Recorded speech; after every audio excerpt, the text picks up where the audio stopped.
Bonjour à tous, je suis ravie de vous retrouver pour ce début d'année 2022 avec ma chronique Humeur du jour au fil des étoiles. Cette chronique, en fait, elle existe depuis maintenant 10 ans, mais elle a pris des formes différentes, à la fois billets écrits ou vidéos, et je n'ai pas toujours été très constante dans mes choix créatifs. Alors j'ai envie aujourd'hui d'expérimenter, d'explorer cette prise audio dans l'instant présent. Je pense que c'est celle qui me correspond le mieux. Donc nous voilà partis pour nous connecter un petit peu avec les énergies de l'instant présent et nous aider aussi à éclairer finalement les ressentis de l'instant présent et les énergies que nous vivons, les événements aussi qui sont en résonance avec ce dessin planétaire de l'instant présent. Je rappellerai simplement que nous sommes ici aussi pour aller manifester le meilleur de soi, et toutes ces interactions entre les énergies qui nous entourent et ce que nous sommes nous permettent de faire jaillir en fait, nous font jaillir à nous-mêmes en fait, et nous entraînent dans le raffinement de soi. Voilà, donc que nous racontent un petit peu les étoiles. Aujourd'hui, eh bien, nous avons un amas planétaire dans le signe du Capricorne, et ça c'est quelque chose qui va donner une forme de lourdeur, mais aussi de solennité à l'instant présent. Il y a quelque chose qui nous pousse à aller chercher notre responsabilité, à créer notre joie. Ce soleil qui est en Capricorne nous dit maintenant, pour aller vers vos objectifs, c'est la persistance, c'est le travail du quotidien. Donc il est question ici de vraiment se relier à ces notions de temps, de persistance, de persévérance, d'effort. L'effort ne signifiant pas forcément que l'on se fait mal à soi. Attention, il ne s'agit pas de se flageller, mais il s'agit de donner l'énergie, ou en tout cas de parfois entrer dans des travaux qui ne sont pas forcément gratifiants sur le moment. Donc on a cette notion-là aussi avec le Capricorne, c'est remettre sans arrêt l'ouvrage sur l'établi pour le perfectionner, et cela nous demande d'avoir aussi une grande confiance par rapport à ce que nous proposons. Donc cet amas planétaire en Capricorne aussi nous met en lien avec l'œuvre en fait que nous sommes en train de bâtir, de construire, et elle nous invite à poser une intention justement pour continuer de progresser, de construire, d'ériger, de concrétiser ces projets qui nous tiennent à cœur.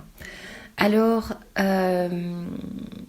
nous avons donc ce Capricorne, et puis aussi ce Mercure, Saturne en Verseau. Là aussi, qu'est-ce que ça signifie quelque part? C'est que nous avons besoin de solidifier nos idées, solidifier une pensée créatrice aussi, puisque le signe Verseau, c'est les projets, c'est les idées, donc c'est passer à quelque chose de concret, peut-être même lui donner une forme, donc c'est organiser ici les idées, organiser les projets, organiser des choses qui sont en lien avec l'éveil des consciences aussi. Et Mercure dans le signe du Verseau nous éclaire sur le fait que nos pensées, nos intérêts sont ici portés à avoir des approches anticonformistes dans lesquelles il y a une forme d'instantanéité.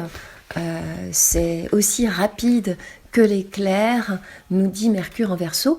On va s'intéresser aussi au dessin de l'univers, et ces énergies bien sûr sont manifestées de mille et une manières singulières à travers ce que nous sommes chacun d'entre nous.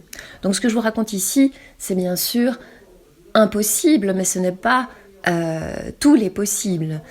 Je vous éclaire par rapport aussi à ce que je vois de ma fenêtre, par rapport à qui je suis. Donc revenons aussi au sens de cette photo de l'instant présent, de cet horoscope qui nous dit précisément dans quel type de posture, dans quel type de vibration nous allons vibrer pendant cette période. Et ces voies-là qui vont nous permettre de venir actualiser notre propre personne. C'est ça le chemin du devenir, cette interaction entre une proposition de l'univers et moi qui me saisis de ces opportunités pour aller faire émerger la nouvelle version de soi. Nous retrouvons aussi ce matin la conjonction Lune-Uranus. Alors je trouve ça très intéressant parce qu'il m'a pris de faire cette petite chronique comme ça, là, allez hop, on y va. Et Lune-Uranus vient qualifier cette idée de spontanéité et d'instantanéité, mais aussi de quelque chose d'imprévu. Je ne l'avais pas prévu, c'est là, ça se passe maintenant, c'est la surprise. Il y a aussi cette notion de intuition et de besoin de s'exprimer ici émotionnellement d'une façon intuitive à partir de ce que je ressens dans mon cœur, donc, et de vous proposer aussi ici quelque chose qui vienne donner forme à des notions ou des mouvements de la vie qui sont invisibles. C'est là la très grande qualité de l'astrologie, c'est vraiment de nous permettre d'avoir un système, un grand dessin, un système qui nous permet de dessiner littéralement ce qui est invisible et impalpable. Et cela nous aide à mieux comprendre ce que nous sommes dans ce monde en mouvement et en transformation. Donc à retenir sur ces énergies de l'instant présent, une dynamique vraiment d'action, une dynamique de décision avec Mercure au carré d'Uranus. Donc là, c'est l'agitation mentale ou alors justement se saisir de un peu de cet éperon pour aller poser les choses sur le papier et justement libérer une parole intuitive, un petit peu comme ce que je fais en ce moment. Ça m'a pris comme ça, bim, et on y va. Donc c'est la crise d'action. Mercure carré Uranus qui va poser le verbe aussi comme un vecteur d'éveil, mais aussi un vecteur à travers lequel on peut aussi discuter en réseau, travailler avec les réseaux, s'intéresser aux réseaux et à toutes les technologies qui nous permettent de disséminer et d'éclairer, de disséminer un message. Nous nous trouvons également face au carré Mars-Neptune, qui ici bien sûr est à double tranchant. Alors ce n'est pas le carré Mars-Neptune qui est à double tranchant, c'est plutôt nous qui sommes soit en train d'utiliser le couteau pour faire des sushis ou alors en train d'utiliser le couteau pour faire autre chose. Mais en tout cas, ce double tranchant, il n'est pas dans les planètes, il est par rapport à nous et notre état de conscience dans l'instant T et comment nous allons nous saisir de ces instruments, comment nous allons utiliser nos instruments, est-ce que nous allons faire des couacs, est-ce que nous allons être dans la fluidité, et tout ça s'apprend, tout ça s'améliore, nous sommes toujours en train d'accorder nos instruments à l'intérieur de nous-mêmes à travers ce travail de conscientisation du qui je suis. Et ici, Mars carré Neptune, c'est une action inspirée. Il y a là la possibilité, bien sûr, de se mettre au service de plus grand que soi. Mars étant dans le signe du Sagittaire, c'est l'aventure. On va oser quelque chose qui nous relie au souffle et qui va nous permettre d'appréhender les choses avec une plus grande conscience. C'est le voyage. Qui veut partir dans un voyage inspiré qui nous permet de reconnecter le souffle? Voilà peut-être une proposition, en tout cas, ce vers quoi peut se manifester ces énergies. Bien entendu, un Mars Sagittaire, ça peut être aussi les situations en lien avec la justice, avec le légal. Un Mars en Jupiter, oui, c'est aussi une action légale.